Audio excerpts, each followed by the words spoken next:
오늘 말씀은 창세기 26장 12절로 25절까지 말씀입니다. 창세기 26장 12절로 25절까지 말씀을 한 절씩 말씀을 교독으로 보겠습니다.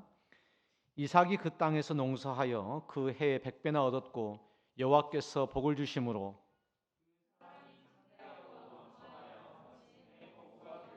양과 소가 떼를 이루고 종이 심이 많음으로 블레셋 사람이 그를 시기하여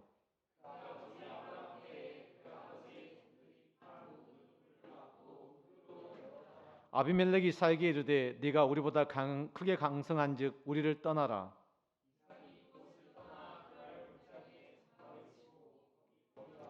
그 아버지 아브라함 때 팠던 우물들을 다시 팠으니 이는 아브라함이 죽은 후에 블레셋 사람이 그 우물들을 메웠음이라. 이삭이 그 우물들의 이름을 그의 아버지가 부르던 이름으로 불렀더라.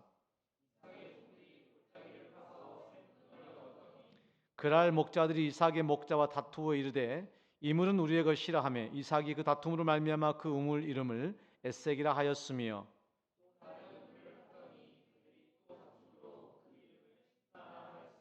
이삭이 거기서 옮겨 다른 우물을 팠더니 그들이 다투지 아니하였으므로 그 이름을 루오봇이라 하여 이르되 이제는 여호와께서 우리를 위하여 넓게 하셨으니 이 땅에서 우리가 번성하리로다 하였더라. 그 밤에 여호와께서 그에게 나타나 이르시되 나는 네 아버지 아브라함의 하나님이니 두려워하지 말라. 내 종 아브라함을 위하여 내가 너와 함께 있어 내게 복을 주어 내 자손이 번성하게 하리라 하신지라.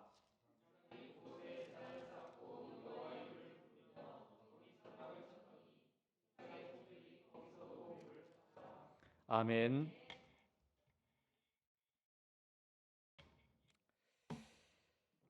아버지 아브라함이 죽고 난 이후에 이삭이 이방 땅이었던 그랄 땅에 거주하게 되었습니다. 오늘 본문의 말씀은 아브라함 때 첫 흉년이 들었더니 그 땅에 이삭의 때 또 흉년이 들게 된 겁니다. 흉년이라고 하는 것이 문제죠. 지금 한국이 몇 년 전부터 물 부족 국가라고 하는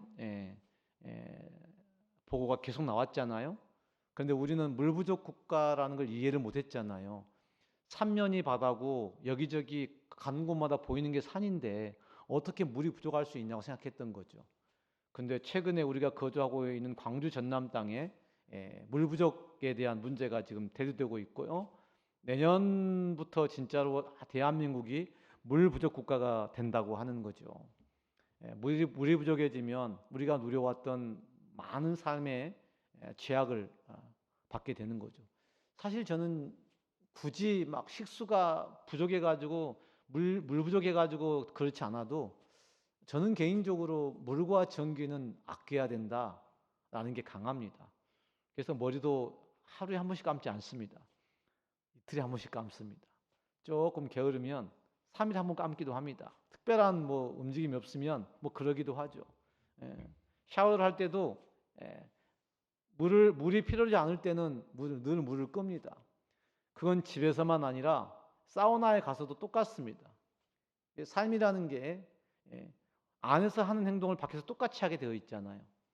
그것이 물론 전기세와 물세 여러 가지 것을 아끼기 위한 행동이기도 합니다만은 저는 환경 보호하는 차원에서의 그러한 저의 습관들이 늘 있어 왔어요.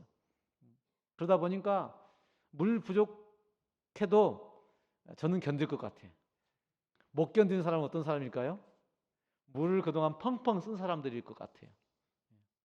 여러분 지금부터라도 물 부족한 그런 세상을 살아가야 되니까 지금부터라도 아끼기를. 물론 내가 이 정도 아껴서 뭐가 해결되겠냐? 절대 그러지 않습니다. 그런데 여러분 자신들을 위해서 물 아끼는 훈련을 하세요. 아멘? 남의 것이라고 전기를 펑펑 쓰지 마시고 아끼는 훈련들을 해야 됩니다. 앞으로 자원이 고갈되어지고 없어지는 시대가 될 거란 말이면 세상은 그렇게 될 거란 얘기예요. 아브라함 때 있었던 흉년이 오늘 이삭이 그랄에 거주하던 그 시대에 또 흉년이 오게 된 겁니다. 그러니까 사람들은 흉년이라는 것이 찾아오게 되면 이것이 왜 찾아왔는지에 대한 관심은 없고 흉년에 대한 그 당면한 그 문제 해결에 급급하게 되거든요. 당면한 문제를 해결한다고 해서 모든 문제 해결되지 않습니다. 늘 시대가 흘러갈 때 흉년은 왔고 장마도 왔고 태풍도 왔고 이태원 참사와 같은 일들은 수도 없이 일어났던 거예요. 도무지 이해가 안 되잖아요. 도대체 왜 이런 일이 생기는지. 우리가 사는 광주도 예외는 아닙니다. 최근에 지금 카타르에서 지금 월드컵이 진행되고 있잖아요. 이건 사상 최초잖아요. 때아볕인 이 중동 지역에서 여름도 아닌 겨울에, 여러분 옛날 남아공 월드컵은요, 남아공 나라가 대한민국보다 훨씬 좋은 나라, 살기 좋은 나라예요. 그건 모르신가요? 그 유럽인들의 휴양지가 남아공이잖아요. 거기는 사시사철 그렇게 좋을 수가 없어. 그래서 그쪽 동네에 있는 것처럼 느껴지지만 남아공은 좋은 환경에 있는 것이고, 이번 카타르는 중동 지역 안에서 처음 있는 일이잖아요. 근데 어제 그랬죠? 사우디 사우디 뭐라던데 그걸 지금 난리가 났잖아요. 지금 사우디아라비아가 지금 아르헨티나를 지금 2대1로 이겨버린 거 아닙니까? 있을 수 없는 일이잖아요. 근데 저도 어제 그걸 시청하는데 축구는 저렇게 해야 되는구나라고 보여지더라고. 저는 메시가 축구를 그렇게 못하는 줄 처음 알았어요. 그리고 사우디 선수들이 그렇게 축구를 잘하는지 이제 어제 처음 알았어요. 걔네들이 수비만 잘한 게 아니에요. 그 개인 전술이 그렇게 뛰어나더라고. 그 이유가 뭔가를 가만히 들여다봤더니 얘네들이요, 그조가 상당히 강한 조거든요. 그러니까 사우디아라비아는 자기들이 제일 약하다고 생각하고요, 강한 상대를 어떻게 대할지만 연구를 한 겁니다. 딱 그것만 연구를 한 거예요. 그게 통한 겁니다. 이걸 영적으로 좀 해석해 보면 나를 비우면 길이 보이는 겁니다. 아멘. 여러분 그 전날 뭐가 있었죠? 영국과 이란이 있었거든요. 사실은 이 동아시아 지역, 사실 우리가 티켓을 따기 위해서는 보통 중동과 아시아가 해가지고 4장인가 주잖아요. 그래서 늘 우리는 사우디, 이란과 경쟁해서 가야 되는 거잖아. 그게 힘들잖아요. 카타르가 이번에 월드컵 하게 된 이유가 배경이 뭐냐면, 월드컵은 가야 되겠는데 못 가니까 돈으로 사버린 거예요. 그 개최국 하면 가는 거니까, 자동 진출이니까. 중동 나라는 그런 나라들이거든. 그러니까 우리도 늘 아시아에서 월드컵 가기 위해서는 그 중동 지역과 이게 싸워야 되는 거지. 이게 힘든 거지. 이란이라는 나라가 굉장히 강한 나라잖아요. 모든 전문가들이 평가할 때 이란이라는 이 팀은 늪이라 얘기했어.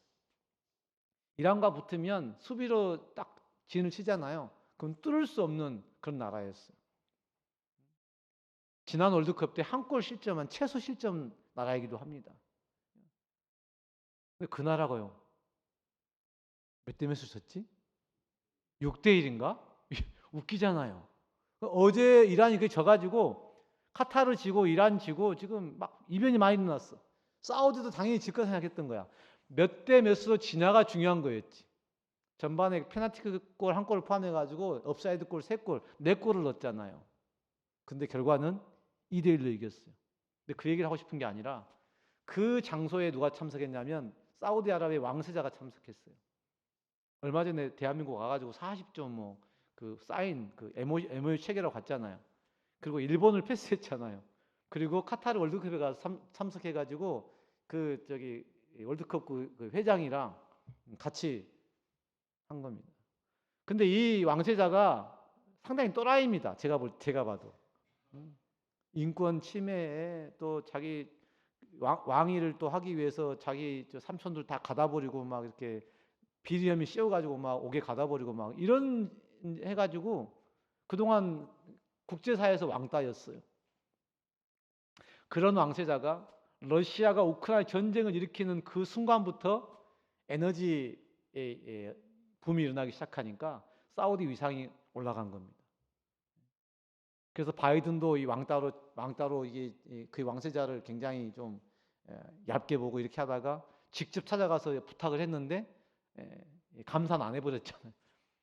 그래서 바이든이 이번에 그 선거에 질 줄 알았거든요. 그거 안 진 거예요. 세상의 이치라는 게 어떤 때는 왕따가 된 사람이 어떤 때는 인싸가 되기도 합니다. 세상 일은 누구도 모를 일이에요. 그게 좋다 나쁘다의 어떤 그런 모든 견해를 다 뛰어넘고도 세상에는 오를 때가 있고 내릴 때가 있는 거예요. 인생 만사가 다 그러하거든요. 그러니까 우리 인생에도 좋을 때와 나쁠 때가 있다는 거 성경은 말씀하고 있잖아요. 좋을 때가 있고 굳을 때가 있고. 그래서 좋은 날은 굳은 날을 준비하고 굳은 날에는 좋은 날을 희망하며 살아가도록 우리를 지으신 거예요. 하나님이 우리를 지으신 이 영적인 원리입니다. 그 왕세자 한 사람, 그 한 사람이 러시아가 전쟁을 일으켜 아니 그 사람을 인싸 만들기 위해서 이 푸틴이 왕따가 되면서 그를 인싸로 만들었을까요? 그렇지 않았을 겁니다. 그래서 한쪽에서 일어나는 그 일은 한쪽에서 영향을 미치게 되어 있는 거예요. 세상 만사가 그러합니다. 아브라함 때에도 그러했고 오늘 이삭의 때에도 그러했어요. 근데 아브라함 때 흉년이 드니까 이들이 점차 남방으로 이동하면서 어디까지 간 거야? 애굽까지 간 겁니다. 그러니까 오늘 이삭의 때에도 또 흉년이 들었는데 이삭이 그랄로 가서 블레셋 왕 아비멜렉에게 이르렀더니 여호와께서 이삭에게 나타나서 말씀하십니다. 애굽으로 내려가지 말라고.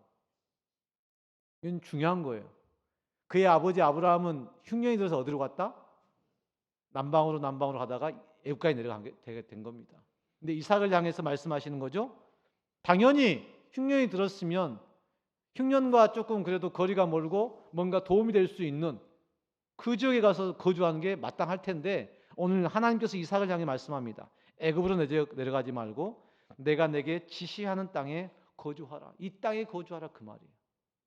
더 내려가지 말고 그 땅에 거주하라고 말씀하고 있습니다. 근데 약속도 주시죠. 네가 그 땅에 거하면 내가 너와 함께 있어 내게 복을 주고 내가 이 모든 땅을 너와 네 자손에게 주리라고 약속하십니다. 그리고 네 아버지 아브라함에게 약속한 그 약속을 동일하게 이룰 거야. 하나님의 약속은 늘 두 가지로 우리가 주어집니다. 첫 번째는 땅의 약속이고 두 번째는 자손의 약속입니다. 그러니까 우리가 땅을 갖고 있거나 자손을 가지고 있는 것은 축복입니다. 아멘. 여러분 아이가 나도 태어나는 게 아이를 낳는 게 이게 불행한 일이거나 이게 저주받을 일이 아니야. 지금에서야 먹고 살기 힘들고 어렵다고 말하면서 결혼도 안 하고 결혼하더라도 애를 안 낳고 애를 낳더라도 뭘 안 하고 막 이런 일들이 너무 많아지는데 여러분 이게 다 비성경적인 겁니다. 눈에 보이는 그 환경에 반응하는 거거든요. 여러분들은 때가 되면 결혼하시기를 주님의 이름으로 축원합니다. 결혼을 하되 결혼도 잘해야지. 또 결혼했으면 아이를 낳을 수 있기를 주님의 이름으로 축원합니다. 결혼해서 아이를 낳는 게 복이야. 아이를 낳고 싶어도 못 낳는 이들이 얼마나 지금 불임률이 거의 60%라고 하지 않습니까? 아이를 낳는 것은 복이에요. 그러니까 그 복을 우리가 멀리하지 말자 이거지. 젊을 때 막 연애하려고 막 불키지 말고 말이죠. 결혼하려고 불켜서요. 아멘. 결혼한 사람은 젊은 날에 연애를 안 해. 연애할 필요가 없는 거야. 연애를 잘못하니까 결혼을 못하는 거예요. 늘 말씀드리잖아요. 연애를 많이 하면 마음에 나는 괜찮아라고 말하는 그 마음의 상태가 안 좋아. 그 마음의 상처 때문에 결혼을 못하는 거예요. 그런 상처를 뭐하러 쌓냐 이 말이지. 동의할 수 없다는 표정들이신 것 같은데요. 뭐 동의 안 해도 어쩔 수 없어요. 이삭의 결혼이 저는 개인적으로 굉장한 이상적으로 생각해요. 여자를 모르다가 때가 되어서 아버지의 약속에 의해서 옛날에 우리 부모들은 다 연애 안 하고 결혼했잖아요. 맞선 봐가지고 다음 달에 결혼한 것이 우리 부모님들이었잖아요. 신부 신랑 얼굴도 못 보고 결혼했잖아요.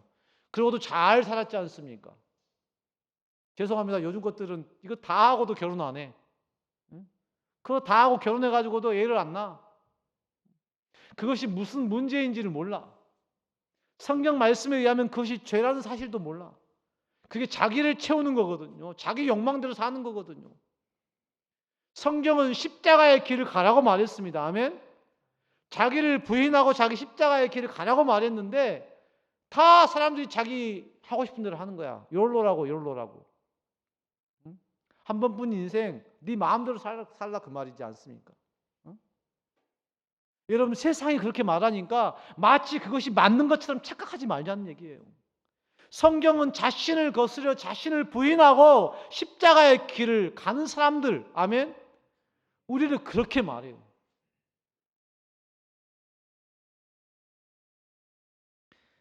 네가 흉년에도 불구하고 네가 애굽 땅에 내려가지 아니하고 네가 있어야 될 그 땅에 머물게 되면 내가 네게 복을 주어 모든 땅과 내게 많은 자손들을 허락할 것이라고 하는 아브라함에게 약속했던 그 약속을 내가 이룰 것이라고 말씀하고 있습니다. 그래서 말하는 거죠.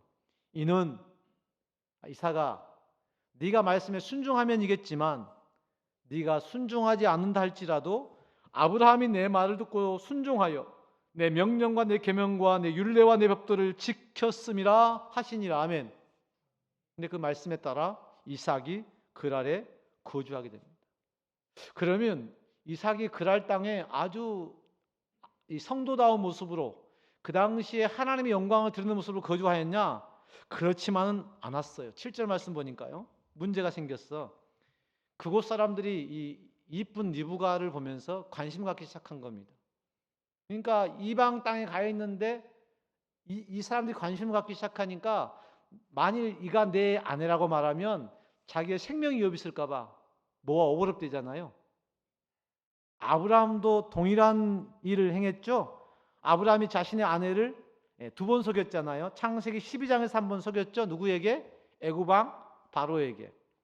그 창세기 20장에서 누구에게? 그랄 왕 아비멜렉에게 자신의 아내 사라를 누이라고 속였죠. 실제로 아브라함에게 사라는 누이입니다. 계보상으로 누이예요. 그러니까 계보를 보면 그 데라 밑에 아브라함과 이 사라가 있잖아요. 아시죠? 그 정도는 아시잖아요. 그러니까 누이가 맞아. 거짓말이 아닌 거잖아요. 근데 하나님께는 거짓말이 되는 거잖아요. 아내를 누이라고 속인 거니까. 근데 그것으로 끝나지 않냐고 이삭의 때에 동일한 일이 또 반복됩니다.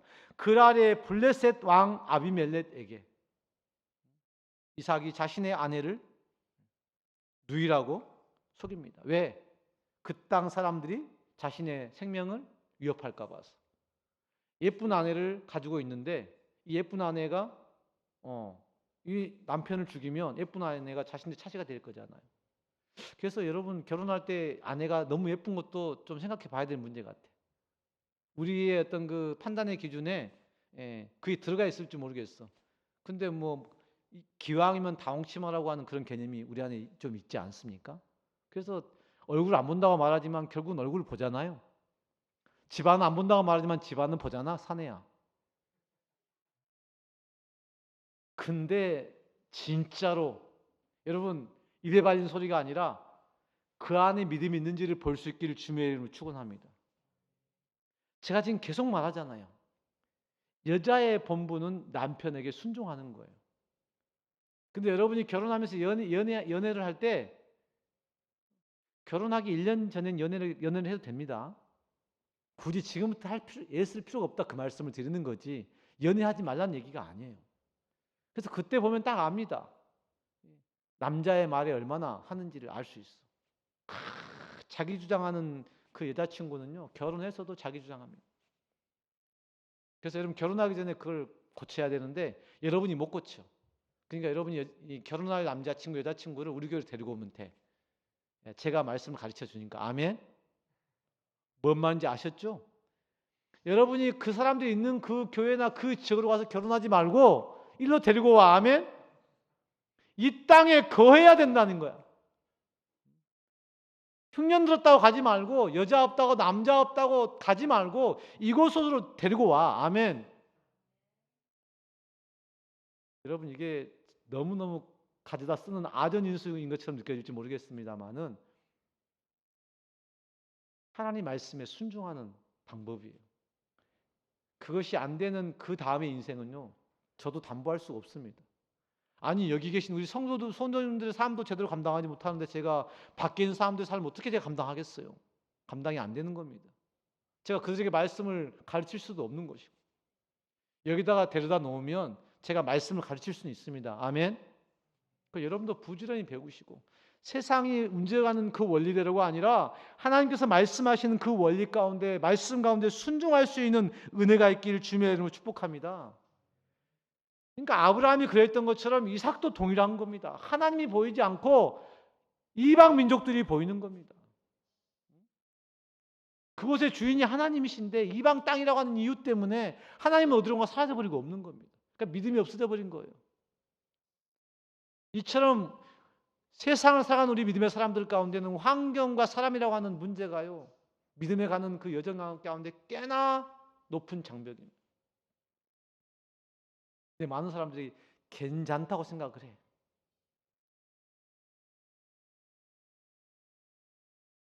아니, 내 몸이 지금 아파. 그 왜 아픈지는 생각은 안 해봐. 그 아픈데 계속 아파.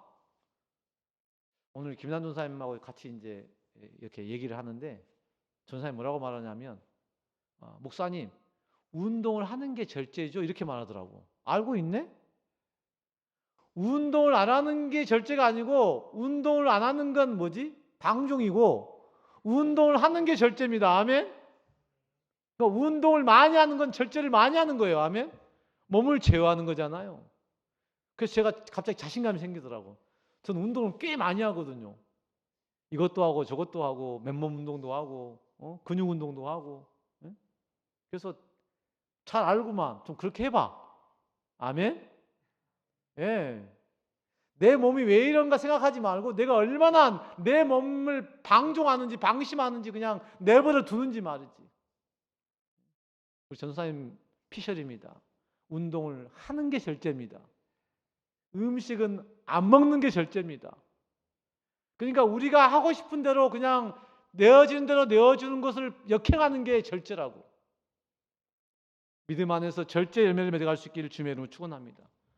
그 사람들이 날 죽일까 봐 두려운 마음 때문에 흉년에 지금 그곳으로 지금 내려가서 지금 거주하고 있는데 그곳 가운데 환경의 위협이 나에게 찾아온 거야. 근데 그 환경의 위협을 내가 극복해야 될 텐데 극복하지 못하고 아내를 누이라고 또 거짓말한 거야. 사람의 이 잘못된 습성을 바꾸는 일이 생각보다 쉽지 않아요. 여러분 그럴 때 여러분의 그 절제하지 못하는 여러분의 믿음 없는 모습을 있는 것처럼요 포장하지 않기를 주님의 이름으로 축원합니다. 그걸 포장하지 않는 게 주의 은혜예요.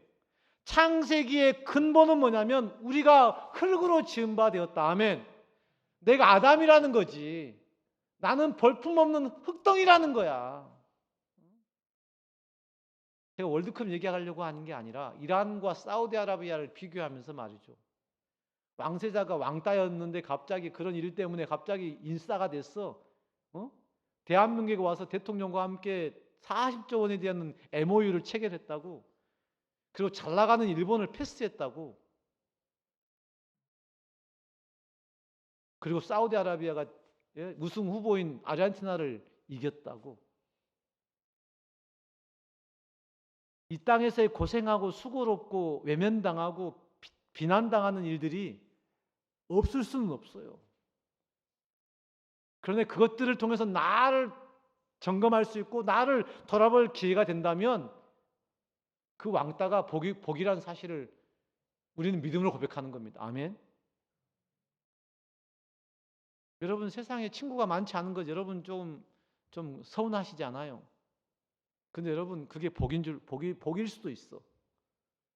아들이 DSM 활동하고 교회에 열심히 봉사하고 하니까 주변에 친구들이 별로 없는 거야. 아빠로서 가끔 걱정되기는 해. 주변에 친구들이 없으면 나중에 어떻게 하지 생각이 드는데 또 어찌 생각해 보면 친구가 많지 않은 게 또 어떻게 감사할 때가 또 있어. 친구가 많고 적으면 문제가 아니라는 얘기를 하고 있는 거예요. 우리는 세상에서 뭔가 좋은 환경이 되어지고 뭔가 많은 게 주어지면 그게 복이라고만 생각하는데 그렇지 않을 수 있다. 아멘? 하나님의 관점에서 그것이 무엇인지에 대한 것이 더 중요한 것이지 우리의 환경과 사람의 문제는 사실은 별로 중요한 문제가 아니에요. 오늘 본문의 말씀 가운데 하나님의 주된 관심은 그가 어느 땅에서 어떤 민족과 함께 거주하냐의 문제가 아니라 이삭 자신인 겁니다. 아멘? 이상 네가 그 상황과 그 환경 가운데 무엇을 보고 있는데, 네 마음의 중심에 무엇이 있는데, 네 아버지 아브라함이 그러했던 것처럼 너는 그 땅에 내려가지 말고 네 아버지 아브라함이 사라를 누이라고 속였던 것처럼 너는 그렇지 않아야 될 텐데, 오늘 습관처럼 오늘 이삭은 살기 위해 하나님을 의지하지 아니하고 자신의 약함을 고백하지 아니하고 자신의 아내 리브가를 누이라고 또 한 번 속이게 되는 결과를 낳게 됩니다. 잘 속였잖아요.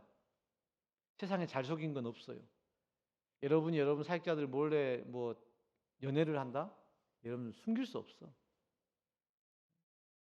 나는 막 최선을 다해서 한다고 하는데 다 보입니다. 그게 어딘가에선 다 보여. 여러분이 조금 영이 밝으면 그냥 이상하게 저는 사역할 때 하나님께서 꿈에 꼭 보여줘.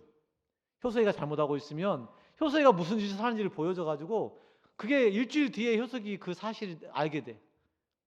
하나님은 여러분이 말하지 않아도 어떤 방법으로든 알게 하시는 분이세요. 아멘? 그걸 여러분을 괴롭히려고 하는 게 아니고 여러분을 사랑해서 그러는 거야. 그래서 여러분 마음에 어려움이 있거나 문제가 있으면 그 문제 있는 자신의 그것을 그대로 내어놓는, 간사님 제 흙덩이에요. 자, 이렇게 연약합니다. 이렇게 실수했어요. 이렇게 부족해요. 목사님 말씀하셔서 그 말씀에 내가 순종해야 되는데 말씀에 순종이 잘 안 돼요. 나를 고백하는 거지. 자기 고백이 너무 빈약한 거야. 자기 고백이 없는 사람들은 다 자기를 이렇게 포장해, 믿음으로 마치 있는 것처럼 포장해. 뭣도 없으면서 흉년이 왔다고 도망가고, 자기 죽을까 봐서 자기 아내를 누이라고 속이고, 이건 아내에게 부끄러운 노릇 아닙니까? 아내를 아내라고 부르지 못하고 누이라고 부르는 것 자체가 얼마나 창피한 노릇입니까 이게. 제가 어디 갔는데 누가 저한테 물었어요. 제 옆에 있는 사람한테, 제 아내 보고 혹시 아내냐고 물었는데 아니요, 저 제 누이인데요. 이렇게 말해봐요. 그럼 기분이 좋겠냐고. 내 남편이 아니고 제 그냥 아는 사람인데요. 그래봐요. 어디 갔는데 어떤 지체가 저랑 어디 갔는데 얘가 나를 목사님으로 소개해야 되는데 목사님 소개를 하지 않아. 은근히 기분 나쁩니다. 그래도 기분이 나빠. 아무 말도 안 해도 기분이 나쁜데, 응? 아내를 지금 누이라고 속였으면 얼마나 기분이 나쁘겠냔 말이지. 이삭이 거기에 오래 거주하더니요, 이삭이 어느 날 그 아내 리브가를 꾀하는 것을 블레셋 왕 아비멜렉이 창으로 내다보게 된 거예요. 반말은 쥐가 듣고 낱말은 새가 듣는다. 다 알려지게 되어 있습니다. 다 알게 되어 있는 거야. 특별히 이 영적인 리더들은요, 하나님께서 그런 어떤 아무튼 우리가 좀 이렇게 직감하기 어려운, 직감을 뛰어넘는 이 영적인 감각이 좀 있어요. 그런 거 못 느껴? 간사님에게서 그런 거 못 느껴? 차원이 달라. 네 생각의 수준에서 간사님을 속이려고 하지 마. 간사님에게 네 마음을 숨기려고 하지 마. 여러분 말씀을 대할 때 목사님은 나를 모를 거야라고 생각하지 마. 나는 아무 생각 없이 말씀을 전해 누군가는 막 와서 막 가슴이 이렇게 개인 찔림 있다고 말하잖아요. 그런 경우 많죠. 여러분 그게 은혜예요. 아멘. 그게 영감이라는 거예요. 내가 알고 말하는 게 아니라 말씀이 말씀하고 있는 겁니다. 오늘 이 말씀에 찔리는 분이 계시면 그 말씀이 내게 지금 은혜가 되고 있는 거야. 여러분이 말씀을 받을 준비가 되고 있는 거야. 근데 기분이 나쁘다? 여러분이 심각한 문제가 있는 거야 지금. 은혜라고 하는 것은요, 내 마음밭이 준비된 만큼만 보이고 들리는 거예요. 아무리 사꾼 목자가 말씀을 전한다 할지라도 내 마음에 준비가 되어 있으면 사꾼 목자의 말씀이 하나님 말씀을 들리는 겁니다. 아멘. 신천지 이만희 이 교주가 여기 와서 설교를 해도 우리가 받을 은혜가 있어요. 아멘. 우리는 그런 자신감이 있어야 된다니까. 근데 내가 밝지 않으니까, 내 안에 그리스도가 어두우니까, 내 안에 예수가 계시지 않으니까 넘어가는 거야. 어둠이 오면 넘어가. 마귀가 깨면 유혹 당하는 거야. 여러분 그래서 일부러 거기 가볼 필요는 없어요. 지난주에 10만 명 뭐 수료식 했다고 하는데 수료식하고 올라가다가 차량 뭐 카니발하고 교통사고 나가서 32명인가 사상자가 생겼네. 나 이해가 안 되는 거야. 이태원 참사 일어난 지가 얼마나 됐다고 말이지. 또 10만 명 한다고 하고 내일 또 월드컵 또 응원한다고 또 광화문에 또 무슨 또 10만 명 또 지금 코로나가 지금 재확산되고 있는데 지금 대책이 하나도 없는 겁니다. 오늘 7만 명이잖아요. 내일 10만 명 갈 거잖아요. 조만간 20만 명 갈 거잖아요. 우리가 누리고 즐기는 그 일들이 과연 어떤 영향이 미칠 것인가에 대한 생각은 1도 없잖아요. 그저 나만 괜찮으면 되고 나만 즐기면 되고 나만 좋으면 되고 세상은 자기중심적이잖아요. 자기중심적인 것. 제가 이것을 마귀의 존재 양식이라고 말했어요. 이게 자의식이에요. 내 만족과 내 어떤 그 즐거움과 내 유익 모든 판단의 기준을 말이죠. 신앙생활도 직장생활도 가정생활도 다 자기중심적으로 해요. 거기에는 헌신도 없고 순종도 없고 희생도 없어. 기분 나쁘면 삐지고 기분 나쁘면 나가고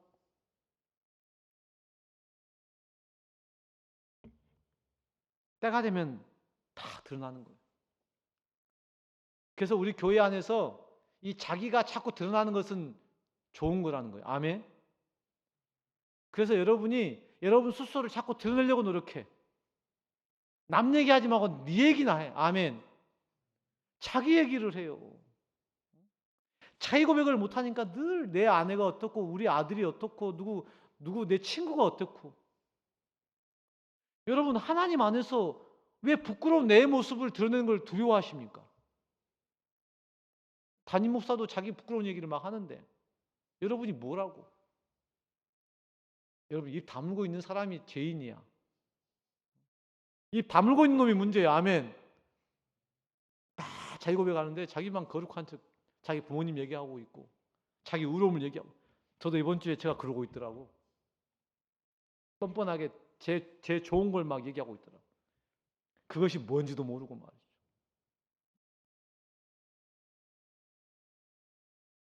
그 사실을 본 이 아비멜렉이 이삭을 불러다가 네가 어찌하여 내게 이렇게 대하였느냐라고 묻습니다. 결국은 이삭이 그때 고백하는 거잖아요.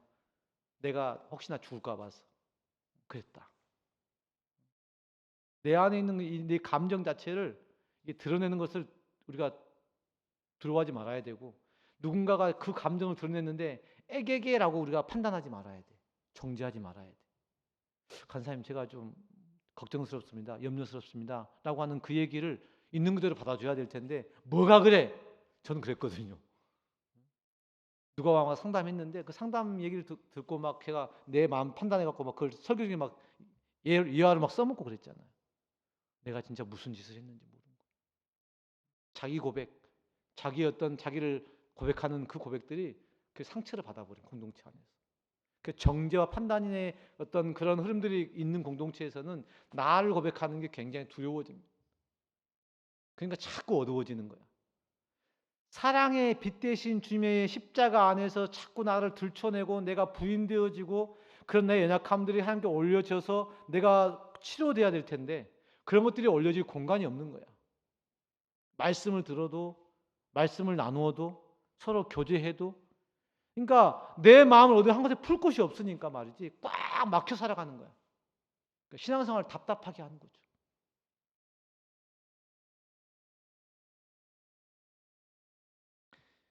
아비멜렉이 그를 향해 말합니다. 네가 거짓말해가지고 내 민족 중에 누군가가 네 아내와 동침하여 죄를 범할 뻔했다. 단순히 누이라고 속인 것을 끝나지 아니하고 그 속이는 문제 때문에 만일 내 민족 중에 누군가가 죄를 범하였으면 어떨 뻔했냐 이 말이지. 왜 우리로 하여금 죄를 범하게 하냐 이 말입니다. 그 말이 맞는 말이잖아요. 그리고 아비멜렉 모든 백성을 명하여서 이 사람이나 그의 아내를 범하는 자는 죽이리라 하였더라. 하나님 분명히 말씀하셨잖아. 이삭아 네가 이 땅에 거류하면 내가 너와 함께 있어 복을 주고 네게 땅을 주고 내 자손이 번창하리라고. 아멘. 근데 그 약속을 하는 그 다음 순간에 자신의 생명의 두려움이 느껴져서 아내 리브가를 자신의 누이라고 속였단 말이에요. 여러분, 이게 사람입니다. 아멘. 하나님을 보지 못하는, 하나님을 제대로 느끼지 못하는 사람들의 반응이 이와 같을 수밖에 없어. 아브라함도 그랬고 아브라함의 삶을 쫓아가는 이삭 또한 그러했습니다. 그의 마음이 순전하고 하나님께 준비되어진 영혼이었지만 그 또한 이런 문제들 앞에서 하나님을 인식하기보다 사람과 환경에 더 민감하게 반응할 수밖에 없는, 이걸 통해 우리는 깨달습니다. 우리가 쉽게 말하는 이 환경과 사람의 문제를 넘어서는 게 결코 쉽지 않구나. 그런 환경과 사람의 관계를 뛰어넘어 우리가 예수 중심의 신앙을 가져가는 게 결코 쉽지 않구나. 결코 쉽지 않다는 사실을 내 입으로 고백하는 거예요. 내가 고백하면요, 내 안에 숨겨지고 있던 이 것보다 고백한 이 고백을 이 사단은 더 두려워하는 거예요. 그래서 여러분, 회개하는 게 굉장히 큰 유익이 있습니다. 아멘. 우리의 구원의 첫걸음은요, 예수를 받아들이고 내 안에 있는 어둠을 드러내는 거예요. 이게 중생 거듭남입니다. 우리는 세상에서 두 번 태어나야 되잖아요.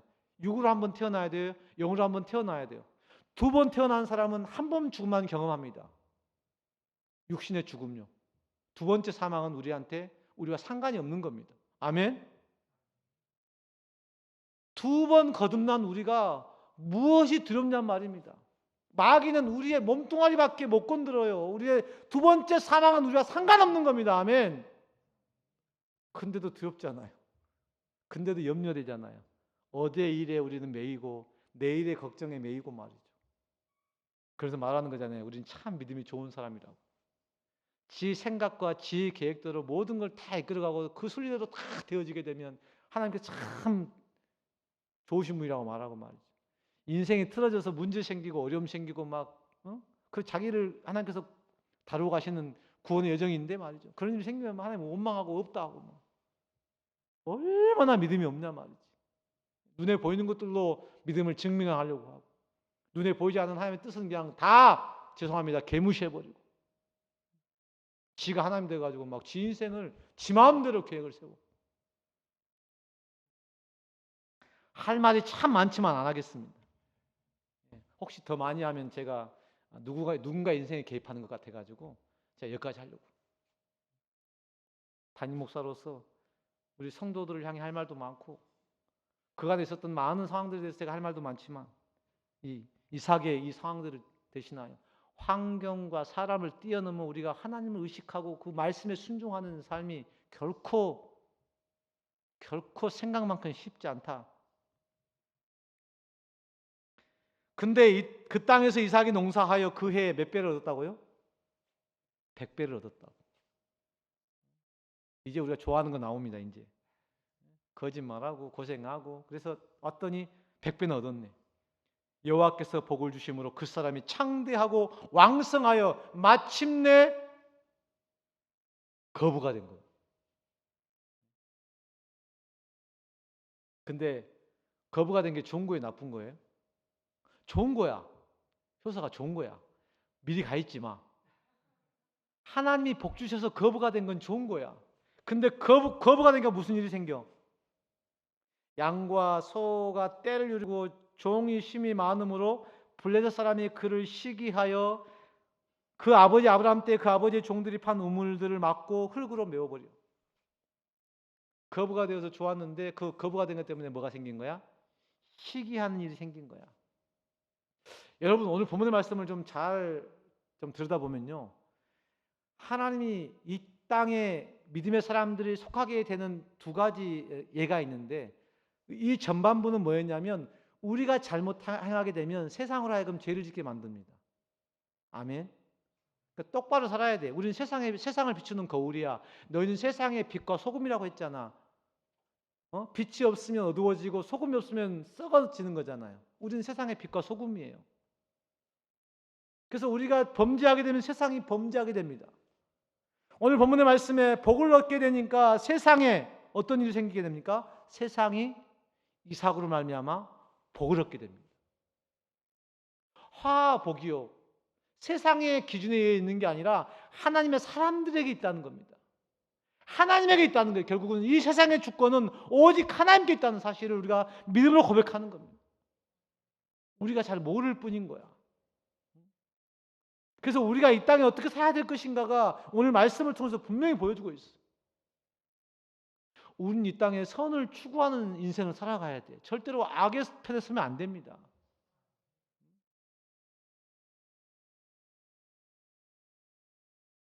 결국 거부가 된 것 때문에 시기하게 되고 아비멜렉이 이삭에게 네가 우리보다 더 강성하니까 이젠 떠나라. 두려운 겁니다. 이들이 출애굽할 때 그 상황과 똑같은 거잖아요.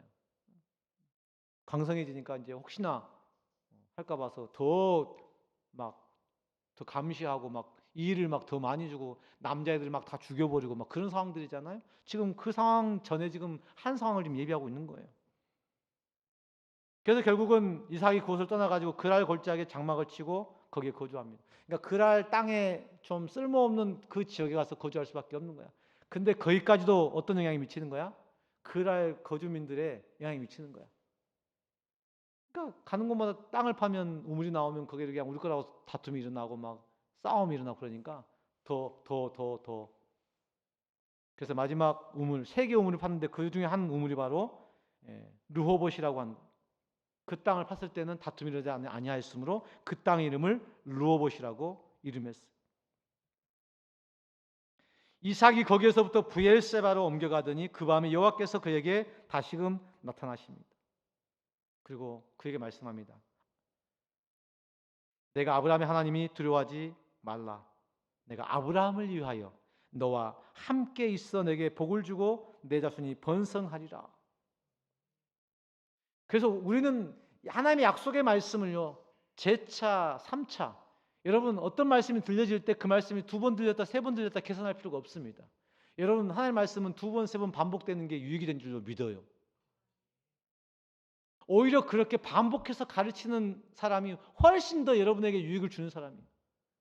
왜냐하면 새로운 걸 추구한 우리의 지적인 욕구를 아주 그냥 묵살시키는 거잖아요. 이 말이 이해가 될지 모르겠네요. 여러분의 지적인 어떤 그 욕구를 충족시키는 게 결코 좋은 말씀이라고 보기 어려워. 이건 저를 변명하려고 하는 건 아니에요. 제가 올해 말씀 이제 대림절이잖아요. 말씀을 준비하는데 도대체 무슨 말씀을 해야 되나 고민하다가 작년 제가 대림절 말씀을 쭉 살펴봤더니 너무너무 좋은 말씀이에요.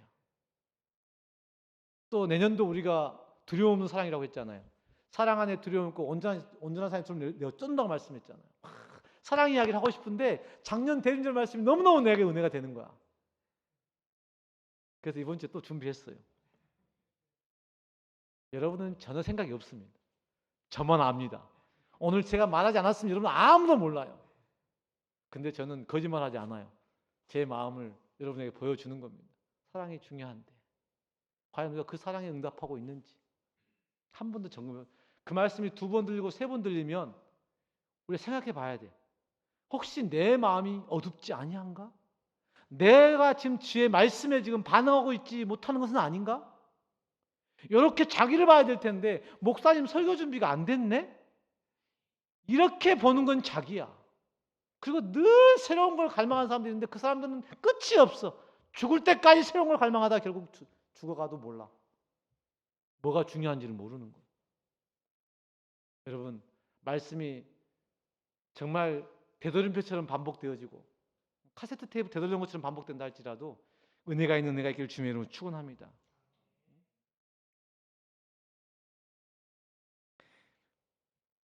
블레 사람들이 이삭의 번영을 시기하고 그를 내쫓고 그 다음에 그가 가는 곳마다 우물을 파는 곳마다 우물을 다 막아버리고 막 괴롭히는 거지 않습니까? 근데 결국은 뭐예요? 이삭과 브엘세바에서 아비멜렉이 언약을 합니다. 이건 담보예요. 이방 민족들이 잘 나가는 이삭에게 찾아와서 너는 우리를 해하지 말라. 우리도 너희를 해하지 않겠다. 찾아와서 약조를 하는 겁니다. 쫓아냈던 사람들이 쫓아와서 부탁을 하는 거예요. 뭐라고 부탁합니까? 그들이 이르되 여호와께서 너와 함께 계심을 우리가 분명히 보았으므로. 아멘. 여러분, 우리는 세상을 향해서 하나님이 우리와 함께 한다는 사실을 증거하는 말씀의 능력을 가진 사람들이에요. 거짓말하고 세상을 자꾸 재짓게 하는 인생들이 아니라 세상으로 하여금 우리와 하나님이 함께 하심을 보여주는 사람들, 그게 바로 교회입니다. 그게 바로 성도들입니다. 아멘. 그러므로 우리 사이 곧 우리와 너 사이에 맹세하여 너와 계약을 맺으리라. 이 사이 계약을 맺자고 한 게 아니잖아요. 이 계약은 아브라함 시대에도 있었어요. 아브라함이 그랄 왕 아비멜렉과 함께 브엘세바에서 계약을 세웠습니다. 그리고 오늘 이삭이 오늘 블레셋 왕 아비멜렉과 함께 또다시 브엘세바에서, 그래서 브엘세바의 이름은 일곱 우물 혹은 증거의 우물이라는 것이죠. 브엘은 우물이요, 세바는 맹세나 일곱을 이야기합니다. 기가 막힌 일입니다. 여러분, 브엘세바라고 하는 이름을 기억해야 돼요. 이삭이 을로 가가지고 제발 우리 좀 괴롭히지 마라고 계약을 쓴 게 아니에요. 그들을 괴롭혔던 그랄 왕, 그랄 거주민들이 찾아와서 이삭과 함께 계약을 하자는 겁니다. 너들의 삶을 보니 참 복을 받고 여호와께서 너와 함께 하심 눈에 보인다는 겁니다. 여호와께서 함께 하심을 증거하는 삶이 우리 성도들의 삶이요, 우리 교회의 사명임을 기억할 수 있기를 주님의 이름으로 축원합니다. 세상이 우리 때문에 복을 받아야 된다.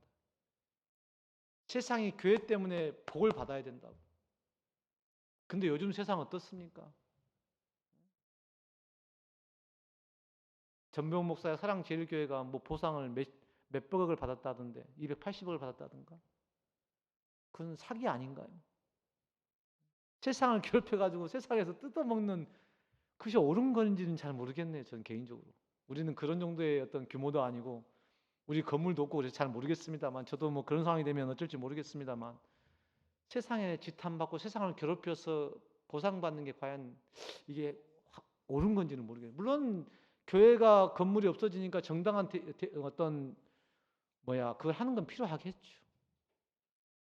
근데 세상에 하나님의 영광을 가리우고 그렇게 해서 얻어진 그 돈이라는 게 과연 무엇을 담보할 수 있을지 전 잘 모르겠네요. 사랑하는 성도 여러분, 우리 그렇게 살지 맙시다. 아멘. 세상에 손해보고 세상에 베풀고 소상에 나눠주고 살아도요, 하나님께서 우리와 함께 하심에 대한 증거들을 분명히 보여주십니다. 우리가 지금은 이하 지하 공간에서 별 볼 일 없는 교회의 삶을 운영하고 있을지 모르겠지만 하나님이 우리를 통해서 이루실 일들에 대한 기대함이 훨씬 큽니다. 이미 이루어진 교회, 이루어진 사람들보다 이루어져 갈 소망이 있는, 꿈이 있는 우리 교회의 모습이, 우리 성도들의 모습이 더욱더 아름답습니다. 아멘. 저는 거기에 하나님의 꿈을 담는 거죠. 하나님의 복을 100배나 얻게 되고 거부가 되는 그 꿈을 담는 거죠. 이미 100배나 얻어버린 사람들, 거부가 되어버린 사람들은 이런 기대를 가질 수 없잖아요. 그래서 우리가 지금은 이 지하 공간 안에서 힘들고 어려운 인생의 고단한 삶을 살아가는 것 자체가 복인 줄로 고백할 수 있기를 주님의 이름으로 축원합니다. 주어졌기 때문이 아니라 주어질 것이기 때문에, 설령 주어지지 않는다 해도 하나님만으로 만족하고 그 하나님 때문에 행복하고 그 하나님 때문에 기뻐할 수 있는 우리 하늘향기 성도들의 삶이 될 수 있기를 주님의 이름으로 축원합니다. 그렇게 말씀을 맺으려고 봤더니 에서 이야기가 나오네요. 장자의 명분을 팥 한 주게 팔아버린 에서, 그놈이 장자꽃만 업신여긴 게 아니라 오늘 본문의 말씀에 누구랑 결혼합니까? 해쪽 속에 부에리의 딸과 엘론의 딸 유딧과 바스맛이라고 하는 이 여인들을 자신의 아내로 취하는 거예요. 한번 문제 있는 놈은 계속 문제를 일으키는 거예요. 근데 더 놀라운 사실은 그 문제도 불구하고 이삭은 다음 장 27장에서 에서를 축복할 계획을 세웁니다. 사람이 늙으면 죽어야 된다고요? 이삭이 늙어가니 이게 분별력이 떨어지나 봐. 우리가 영적으로 깨어 있어야 될 이유가 바로 여기에 있습니다. 특별히 영적 지도자들이요, 말씀 안에 깨어 있어야 될 이유가 여기에 있는 겁니다. 세상을 향해 우리가 하나님의 말씀을 정확히 분별하고 세상을 향해 담대하게 말씀을 선포해야 될 이유가 여기에 있는 겁니다. 적당히 사람 비유 맞추고 말이죠. 사람 비유에 맞춰가지고 적당하게 자리 내어주고 그렇게 해서 안 됩니다. 우리는 사람의 비유를 맞추는 사역과 목회를 감당해서는 안 됩니다. 아닌 건 아니라고 분명히 말하고 그가 설령 짐 싸고 떠날지라도 하나님 말씀으로 가르치는 그 사명을 감당해야 될 줄로 믿습니다.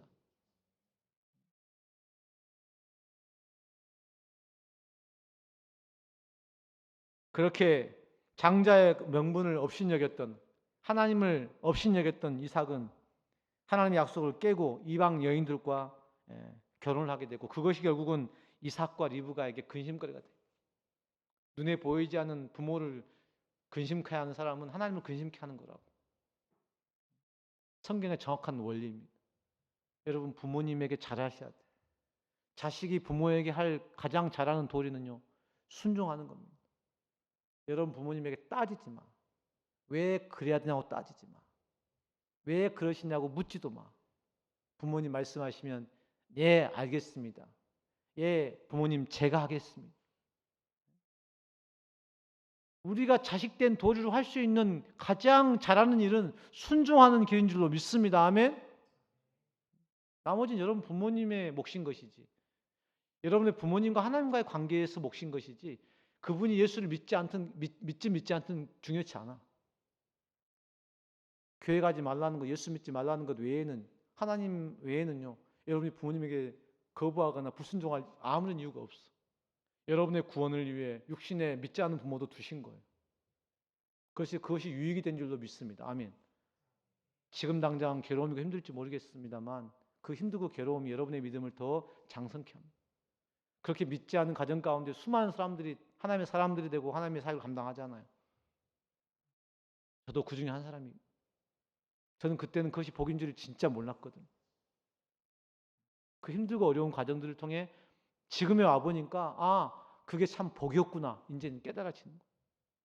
그때 그래도 참 내가 좀 지혜로웠나 보다. 그 부모님에게 내가 저항하지 않냐고 마지막까지 내가 순종함으로 사역자가 될 때도 제가 짐 싸고 나와가지고 사역자 될 수 있었을 텐데 제가 거의 1년 동안 제가 집에서요 제가 읍소했어요. 읍소. 나는 부모님 허락 없이는 제가 사역 안 하겠다고 1년 동안 제가 버텼거든요. 결국 부모님이 지시더라고. 우리가 그렇게 하나님 앞에 순종함으로 우리의 어떤 일을 이루어가야지, 그렇게 어거지로 이루어진 모든 일들은 때가 되면 탁하게 문제가 생기거든. 부모님을 근심케 했던 그런 인생을 살면 안 되겠구나. 오늘이라도 내가 예수 안 믿는다고 내가 그동안 부모님을 너무 업신여겼구나. 믿음의 어떤 그 길 외에 모든 말씀에는 내가 순종해야겠구나. 여기에 걸리실 분들이 많은 것 같아서 제가 말씀 여기까지만 하려고 합니다. 다음 주에 또 더 깊은 말씀을 좀 나눴으면 좋겠다 싶은데요. 함께 시간 찬양하고 기도하기를 원합니다. 이삭을 통해 하나님께서 하시는 그 모든 일들은요, 이방 나라의 왕도 막을 수 없었습니다. 이방 나라의 왕도 막을 수 없는데 이삭은 자신의 생명의 위협 때문에 리브가가 자신의 누이라고 거짓말을 하고, 그런 이삭을 통해서도 하나님께서는 여호와께서 너와 함께 계심으로 우리 함께 계약하자. 의리적인 갑이 되는 상황입니다. 100배나 복을 받고 거부가 되게 하시고 시기 나게 하시고 세상이 이삭으로 말미암아 복을 함께 누리게 하시고, 우리의 믿음이라는 게 이와 같은 것이에요. 우리가 제대로 믿으면 세상이 복을 받게 되고 우리가 잘못 믿게 되면 세상이 화를 입게 됩니다. 이 땅의 교회가, 이 땅의 성도가 세상의 바로미터예요. 그런데 그러한 교회가 오늘 세상을 향해 손가락질을 하고 세상 사람들을 비난하고 있어요. 이게 잘못된 일입니다. 바로미터는 교회요, 성도들입니다. 아멘. 내가 변화되어야 되고 교회가 변화되어야 되는 거예요. 하나님의 관심은 결코 세상에 있지 않아. 아비멜렉에게 있지 않습니다. 그랄 사람들에게 있지 않아요. 북한에 있지 않습니다. 러시아가 어떻게든 상관없어요. 그 환경과 그 세상 속에서 교회가 믿음의 사람들이 오늘 어떠한 삶을 선택하며 살아가고 있는지 하나님은 그걸 보기를 기뻐하십니다. 그 믿음의 고백을 주님 앞에 내어드리기를 원합니다. 주여, 우린 연약합니다.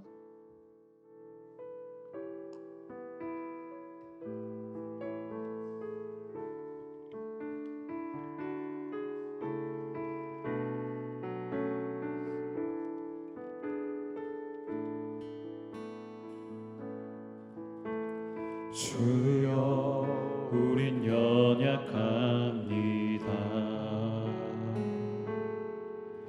우린 오늘을 힘겨워 합니다. 주 뜻 이루며 살기에 부족합니다. 우린 연약합니다. 주여, 우린 넘어집니다. 주여, 우린 넘어집니다. 오늘 하루 또 실수합니다. 주의 긍휼을 구하는 죄인입니다. 우리 주만 바라봅니다. 한없는 주님의 은혜, 한없는 주님의 은혜 온 세상 위에 넘칩니다. 가릴 수 없는 주 영광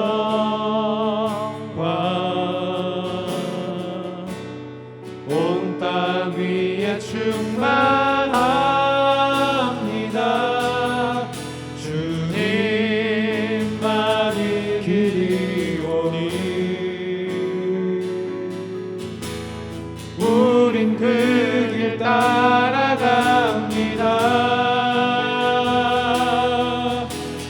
그날에 우리를 이루신 주는 완전합니다. 한없는 주님의 은혜 온 세상 위에 넘칩니다. 한없는 주님의 은혜 온 세상 위에 넘칩니다. 가릴 수 없는 주 영광 온 땅 위에 충만합니다. 주님만이 길이 오니 우린 그 길 따라갑니다. 그날에 우릴 이루신 주는 완전합니다. 흉년이 들어 그랄 지역으로 내려갈 수밖에 없었고요. 그곳에서 연약함으로 넘어지고 실수하여 럼에도 불구하고 하나님 복 주셨고 거부가 되게 하셔서 시기 나게 하셨습니다. 좋은 줄 알았더니 또 그랄 땅 골짜기에 거주할 수밖에 없는 험지 외지로 밀려나는 삶을 살았어. 그곳에 하나님 약속하십니다. 다시금 약속의 말씀으로 땅과 자손을 허락하십니다. 우리 인생의 여정이 이와 같습니다. 믿음대로 산다고 해서 모든 일이 좋아지는 것도 아니요, 믿음이 없다고 그래가지고 우리 삶에 어려운 문제가 생기는 것도 아닙니다. 하나님께서 하실 일을 사람이 막을 수 없고 하나님 작정하신 일들은 반드시 이루신다고 오늘 본문에 분명히 또 한 번 말씀해 주고 계십니다. 교회는 세상의 바로미터입니다. 교회에 속한 성도들을 통하여 하나님은 세상을 보십니다. 하나님, 우리가 세상의 바로미터가 되어서 이 땅 가운데 하나님의 주인 되어 주심을, 하나님이 여전히 이 땅 가운데 이 땅을 통치하고 계심을 우리의 삶으로 증명하게 도와 주시옵소서. 우리의 인생을 붙잡아 주옵소서. 자성과 땅의 약속을 허락하시되 오늘 우리 가운데 말씀 가운데 순종할 것을 요구하시는 주님, 우리가 말씀 앞에 순종할 수 있도록 우리를 붙잡아 주시옵소서. 함께 시간 기도하시면서 믿음 없음, 순종치 못함, 주님 앞에 결단하고 나가지 못함들을 주님 고백하시고, 그럼에도 불구하고 우리 약한 우리를 통하여 일하신 하나님, 충만하신 완전하신 그 하나님을 온전히 신뢰하고 일할 수 있는 믿음이 일까지 있을 수 있도록 함께 기도하시며 나가십시다. 하나님, 우리는 연약하고 때때로 우리는 실수하고 때때로 넘어집니다. 때로 믿음이 없어 하나님 그릇 행하기도 합니다. 어디로 가야 할지, 무엇을 해야 할지 알 수 없을 때도 있습니다. 때로 흉년이 찾아오기도 합니다. 그랄 땅에 우리가 피신하기도 합니다. 그랄 땅에서 우리가 복받는 것처럼 느껴졌으나 하나님 구간의 시기를 당하고 위협을 당하여서 또 험지, 외지 가운데 밀리고 밴당한 일이 있습니다. 하나님의 영광이 바닥에 떨어지고 하나님 교회와 성도들 이름이 땅에 굴려진 이 약한 세대 가운데서 여전히 우리를 통해 일하시고 우리를 통해 세상의 주인이 하나님 되심을 선포하시고 기뻐하시는 아버지 하나님, 우리의 감들을 불쌍히 여겨 주시옵소서. 우리를 하나님 부유하게 여겨 주시옵소서. 우리의 감들을 주님 앞에 다시 한번 고백하고 우리를 통해 하시는 하나님 바라볼 수 있도록 인도하시고 역사하시고 기대해 주시기 원합니다. 오늘 붙잡아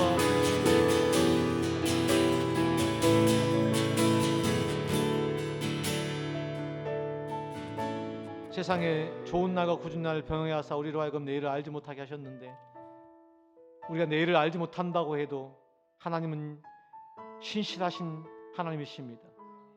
약속을 반드시 지키시는 하나님이십니다. 우리가 잘했기 때문에, 우리가 못했기 때문에 화하고 임하는 게 아닙니다. 하나님, 우리가 어떠하든 우리에게 복 주시기로 작정하셨습니다. 하나님, 이 땅에 참으로 복 있는 인생 되어지게 하여 주시옵소서. 그러한 몸된 교회가 되게 하여 주시옵소서.